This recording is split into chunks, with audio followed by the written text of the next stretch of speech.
I see a lot of people playing the waiting game right now. You either waiting for a job opportunity, you could be waiting on that dude to hit your line back. You could be waiting on a new home. You could be waiting on your credit score. Moral of the story is there's a lot of people playing the waiting game right now, and I just feel it in the atmosphere. A lot of people are getting just fed up and tired. They're wondering if they should just give up, keep going. And I just wanted to come on here and shed some light about the journey that you're in, because right now you're in a journey. When you playing the waiting game, a lot of people don't realize that you're in a journey right now. And sometimes you can be so caught up in what you're waiting on that you forget about the journey and the lessons that is learned within the journey. See, when you're in the waiting period of your life, you have time to sit there and make a game plan. You have time to sit and examine your whole situation full circle. You have time to think about who's in your corner, who's not, the mistakes you made, how you can recover from them. That's what's so beautiful about the waiting period. But if you're not using that time wisely, if you're spending your whole waiting period thinking about what should have been, what could have been, then you're not going to use it correctly. So when you get to your destination, guess what? You're going to lose it again. And a lot of us find ourselves in that constant circle where we're in the waiting period. We're waiting to get what we want. And then boom, we get what we want. And guess what? We lose it again. And I truly believe that the reason why you're waiting, you're getting it, you're losing it, you're waiting, you're getting it, you're losing it, is because during that waiting period, during that journey, you are not learning what you need to learn. You are not grasping the things that you need to grasp so that when you get to your destination, you have the wisdom and the discipline to keep what you've been waiting for. And I know y'all see a lot of times it's on Facebook and it's like, Creator, when I get what I've been waiting for, please give me the wisdom to keep it and maintain it. And that is so true. A lot of people say that about getting money. Oh, money is hard to make. It's not hard to make, it's hard to keep. So while you're making that money, you have to be disciplined. You have to pay attention to the journey and the waiting period. And I just felt like I should come on here and let you guys know that, because it's so many of my friends and family members that are waiting for something, waiting on test results, waiting on that callback, waiting on, that big break in life, waiting on a baby, waiting on just so many things, a better car. And what I'm seeing is that the lack of gratitude for where you are in the moment. And it's something about having gratitude for where you are. It's something about saying, I'm not where I want to be, but I'm blessed to be where I am right now. And the things that I have right now, I'm going to take it and I'm going to maximize it. I may not have everything I want, but I got everything I need to maximize it. So when I do get to my destination, guess what? Everything is set. You already got the game plan, you're disciplined, you have the wisdom, you have the knowledge, you have the right surroundings, you're in the right environment. So when you get to that destination, you can actually enjoy it instead of just spending that whole waiting period moaning, groaning, being just a negative Patty. So when you get to your destination, it takes you by surprise and you don't know what to do. And that's the worst thing that happened, for you to get to your destination by surprise. You want to always be prepared. Preparation is the key to your opportunity. Opportunity and preparation goes together. It's not by chance. And when you get that opportunity, you want to be prepared. All right, I'm back. I just washed, blow dried my hair out. And if you're still wondering what I use to grow my hair out, it's my Instinct Scalp Renewer Hair Serum. So I just restocked, but let's get back to y'all who feel like giving up. Y'all who sick of the journey. You cannot get tired of the journey. Do you know any successful person that got tired during the journey? No, they kept going, they kept going, they kept going. So that's what I want y'all to do. And I want to talk a little bit more about what that looks like. Because I know people sitting up here on this app and they like, just keep going, and you like, well, what does that even look like? I'm gonna tell you what that look like. First thing first, while you're in your weighting journey, this is what you're gonna do. First of all, you're gonna think about how you even got in this predicament. Like, how did I get here? Is it because I was raised like this? Is it generational poverty? Is it generational curses? Is this something that I picked up in a response to some type of childhood trauma? Was it bullying? Was it lack of guidance? Was it lack of, advice? Was this all you knew? Did you begin to develop these things by comparison? Were you comparing yourself so much to others that you lost sight of who you were? Were you trying to keep up with the Joneses? You are going to really just determine, how did I get here? Did I even have a fighting chance? Or, because a lot of us, we're in the waiting journey, we're in a waiting period because of the background that we came from. If you don't come from a financially wealthy family, or if you don't, the family doesn't even have to be wealthy, but if you don't come from a family that have poured into you wisdom and financial literacy and emotional health, emotional intelligence, spirituality, then you are going to struggle a lot in life. And I really don't even want to call it struggling. I want to call it learning, because you have to now learn about life, learn about yourself from scratch. So I feel like a lot of us are in that waiting period because we just jumped out here in life. We weren't told the right way to do things, the smartest way to do things. And so we have to figure these things out on our own, and we have to figure ourselves out on our own. We have to figure out other people, their intentions. And so a lot of this waiting period comes from you learning yourself and learning the world and learning your purpose. And so that's why I say, do not get caught up in your waiting period, because your waiting period is your breakthrough. Your waiting period is where you learn about yourself. It's where you have a full circle moment about what life is about what you really want in life. Because half of the things that you want in life, if you really come down to it 2-3 years later, you realize that's not really what I wanted. But you're just figuring things out. A lot of people, once you turned 18, you had to pick a career, a major. You had to do something. Really, 18 is so young. 25 is so young. And so while you're making these permanent decisions, you don't even realize that's not even what you want in life. A lot of people are in this waiting period because they're meant to figure out what love is, how to give love, how to receive love. And a lot of people didn't grow up in an environment to see what love is, what love is not. They haven't explored themselves to know what kind of love they want, what kind of love they're able to give. And so you're in that waiting period because you're learning those things. And so while you're in that waiting period, I want you to just reflect on how you even got there.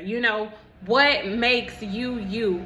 What has led to these decisions, the mindset that you have? Okay, the second thing that I want you to do is think about who in your circle, or what habits, what in your circle can distract you or throw you off course from where you want to be in the next, let's say, 6 months. So that could be friends, family members. That could be a smoking habit, drinking habit. That could be fast food, eating out too much. That could be self-doubt, things that we tell ourselves that throw us off track. That could be procrastination. That could be your homegirls who all they want to do is gossip. That could be a toxic spouse, a toxic ex. That could be a plethora of things. Shopping addict. What do you do, or who in your circle could potentially throw you off track? That could be social media. Honey, that could be the shade room. Let's come up with a game plan. Where do you want, answer these questions, write this down actually. Where do you want to be in 6 months? How much money do you want to have in 6 months? What type of friends do you want to have in 6 months? What does your social life look like in the next 6 months? And when I say social life, I want to know about your life. What will you do when you get up in the morning? 6 months from now.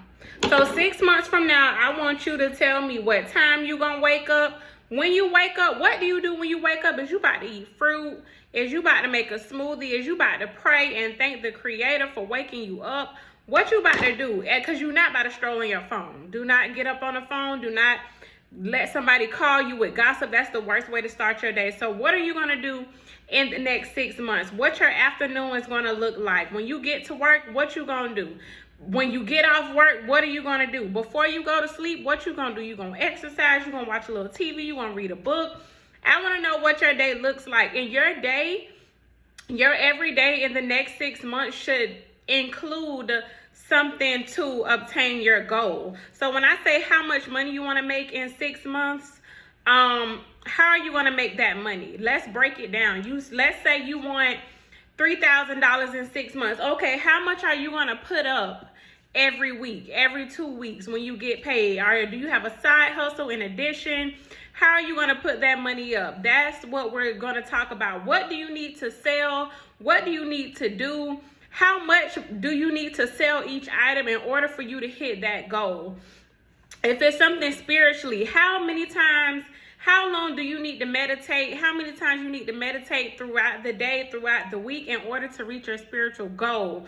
What do you need to, stop doing in order to meet that spiritual goal? If this is a physical thing for you, how many times and how long do you need to work out every week in order for you to hit that physical goal so that you can feel good? We know health is wealth.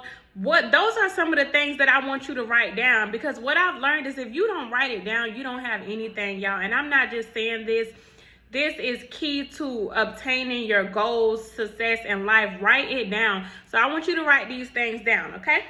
Okay, now the third thing that I want y'all to do is I want y'all to tell me what y'all gonna do when you get to that destination. And I want you to write this down so when you get what you want, you can go back to that. Whether it be, I'm not going to act uppity or snooty, I'm going to give back. I am going to continue my fitness journey. Once I get to my weight, I'm going to double it up and build muscle. Once I cut these friends off, these family members off, that dude, that female off, I'm going to start looking. When I start searching for people that I want to date, I'm going to look at them, their character, and not just their physical appearance. I'm not going to ignore the red flags. When you're looking for somebody to be with, are you going to say, because we have a lot of people that say, well, they have to do this, do that, be this, be that. Before you say what you want in a partner, make sure that it's in you. So if you say, I want a partner that's patient, guess what? When you get to your destination, be patient. Matter of fact, while you're in your journey, you should start practicing being patient, because if that's the type of person that you want, you have to become that person as well. When you get to your destination, are you going to start investing in something? What are you going to do? Like me, I'm in the waiting period. I'm waiting on my baby girl to get here. And while I'm waiting, guess what I'm doing? I'm not talking to people who have bad stereotypes about little girls. I'm doing a natural birth, so I'm not going to talk to people who are scared and who are fearful and who project fear about natural births, because I have to keep my mind clear and clean, my emotions, all of that has to be ready to prepare for this baby girl. So I can't afford to listen to people or watch movies that show horror of women giving birth. I have to keep my mind clear of all of those things, because right now it's negative for me to watch, hear, and talk about. I'm waiting on my baby girl, and so, I'm just making sure that I keep my health up. I don't want to feed my baby girl meat, so guess what? Now I'm incorporating more vegan meals so that when my baby girl get here, even though she won't be able to eat until the next, 3 years, I am preparing myself through those 3 years. So when she does become 3-4 years old, I have vegan meals and I'm already able to feed her like I want to feed her. I'm reading books, I'm going to birthing classes. These are all the things that I'm doing while I'm in the waiting period. You know, just think about if I were to wait until she gets here to start doing these things. You see what I'm saying? About being in that waiting period is something beautiful about the journey, because once I get to the destination, which is to see my baby girl, everything that I've been doing in the waiting period is preparing me for that opportunity. And so, you know, I just want you to think about when you get to your destination, what are you going to do? What are you going to do to keep it? How are you going to act? The people that you're going to have around you. I just want you to think about those things, okay? Now, speaking of waiting, I know y'all been waiting for me to put in these clip-ins by NMU Hair. Again, this is an 18-inch kinky straight. The color is black, and I am just ready, y'all, to put these clip-ins in. So it came with 7 clip-ins, and I was told it's enough to do a full head. And I was like, y'all sure? Because I got thick hair. They was like, yeah, girl. So I was like, okay, send it over. But this is the moment that y'all been waiting for. And I'm so excited to put these clip-ins in from NMU Hair. Again, this is a 18-inch kinky straight. The color is black.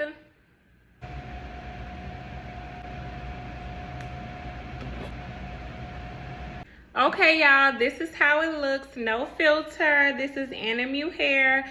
I have done nothing but just put my clip-ins in, and now I'm just going to do a little bit of styling.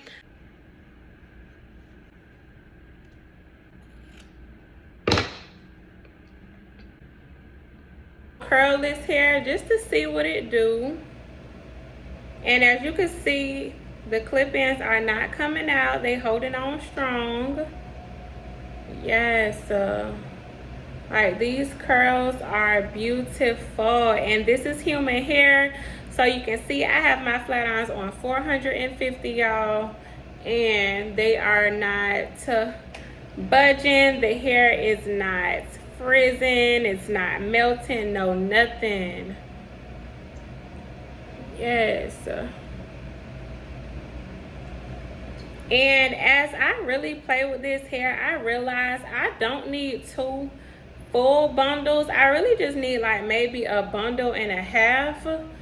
I really just probably need like only 4 more clip-ins to get it as full as I want. But if you're a person that doesn't mind, you know, like if you're a person that you really don't care for thick hair, you just want that coverage, then 1 bundle is definitely enough. So shout out to NMU. Y'all know what y'all was talking about. You cannot, you can't. This, matter of fact, this is my real hair. I'm about to like lie to myself until I feel like this is my real hair for real. And I'm just gonna finger it out, see how that do.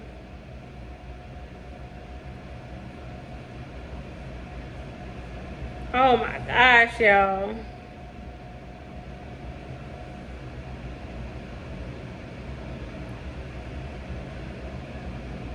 So run over to Amazon, get your hair in like 2 days.